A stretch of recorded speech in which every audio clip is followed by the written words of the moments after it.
எவ்வளவு ஒரு தேவடியா முண்ட சொல்ற சத்தியம். கோயிலுக்கு வர்றா 11 மணிக்கு 27ஆம் தேதி. அவ ஆத்தாளுக்கு நடக்க முடியாதான். சிவகாமி கோவையில் இருக்கக்கூடிய தனியார் பாதுகாவலக்கூடிய தம்பி அஜித்குமார் கிட்ட அணுகிறா. அவ ஆத்தால உள்ள கூட்டு போனோம் வீல் சேர வச்சு. இவன் 6000 ரூபாய் சம்பளத்துக்கு வேலை பார்க்கிற பையன் வீல் சேர வச்சு கோயிலுக்குள்ள கூட்டு போறான். கூட்டு போயிட்டு வெளியே வர்றான். வெளியே வந்த உடனே எவ்வளவு மீன் கேட்கறா. 500 ரூபாய் கொடுங்க காட்டுறான். ஏய் நான் யார் தெரியுமா? என்கிட்ட போய் 500 ரூபாய் கொடுக்க கேட்கற?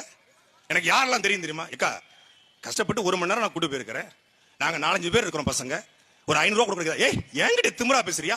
உன்னை என்ன பண்றேன் பாரு அப்படின்னு பேசிருக்கா. நீ யாரா வேணாலும் இருங்க 500 ரூபாய் கொடுங்க அப்படின்னு வாக்குவாதம் பண்ணிருக்கான். நார்மலா நடக்கிறதா. ஒரு 500 ரூபாய் கொடுத்துறா. 500 ரூபாய் வாங்கிட்டலடா. உன்னை என்ன பண்ற பாருடா அடிக்கிறா. நேரா திருப்பவனம் காவல் நிலையத்துக்கு வர்றா. வாய்மொழியா கம்ப்ளைண்ட். டெல்லியில் இருக்கக்கூடிய ஒரு ஐஏஎஸ் கிடைக்கிறா. டெல்லியில் இருக்கிற ஐஏஎஸ் நேரா தலைமைச் செயலகத்துக்கு இன்னொரு ஐஏஎஸ் கிடைக்கிறான். அந்த ஐஏஎஸ் நேரா எங்க தலைமை காவலர் தலைவருக்கு அடிக்கிறாங்க.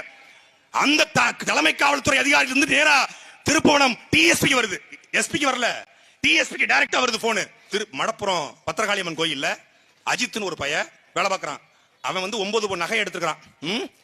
ரெக்கவரி பண்ணுங்கப்பா. உள்ள இருந்த போஸ்ட்மார்ட்டம் ரிப்போர்ட் அவன் ஆணுறுப்பில் அடிபட்டு ஆணுறுப்பில் மிளகாய் தூள் இருந்தது. அவனுடைய நுரையீரல் முழுக்க மிளகாய் தூளால் நிறைந்திருந்தது. அவனுடைய குடல் முழுக்க மிளகாய் தூளால் நிறைந்திருந்தது. அவன் முகம் முழுக்க மிளகாய் தூளால் நிறைந்து இருந்தது. நான் கேட்கிறேன், நீ மனுஷனா சைக்கோ நாய்களடா? நீ மனுஷனா சைக்கோ நாய்களடா? டேய் நல்ல ஆத்தாளுக்கும் அப்பனுக்கு மறந்தவன் எஸ்பி சொன்னா என்ன, டிஎஸ்பி சொன்னா என்ன? நீ உள்ளூர்காரன் தானே? அஜித்குமார் என்ன உனக்கு விரோதியா? அவனை எவ்வளவு ஒருத்தன் வந்து 2 பேரும் படுக்க போட்டு 2 பேர் தடிமாட்டு பயலுக காலில் இருக்கான். ஒருத்தன் தலையில ஏறி மிதிச்சிருக்காங்க. அதனால காலில் தலையில ஏறி மிதிச்சிருக்கான். ஆணுறுப்பு வெதர்ல எட்டி மிதிச்சிருக்கான். செதஞ்சிட்டான். டேய் கூலிப்பட கொலை பண்ணா கூட ஒரே வீட்டுல கொண்டுறான்டா. டேய் கூலிப்படை விட அயோக்கிய நாய்கள்டா நீங்க. உங்களுக்கு எல்லாம் தூக்கில போடணும் உங்களெல்லாம்.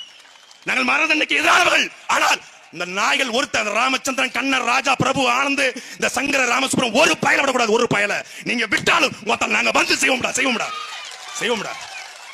கொலை வெறியில உங்க மேல. யாரா நீங்க? காக்கி சட்டையும் பேண்டும் போட்டு பெல்ட் போட்டு பெரிய புடிங்கியாடா.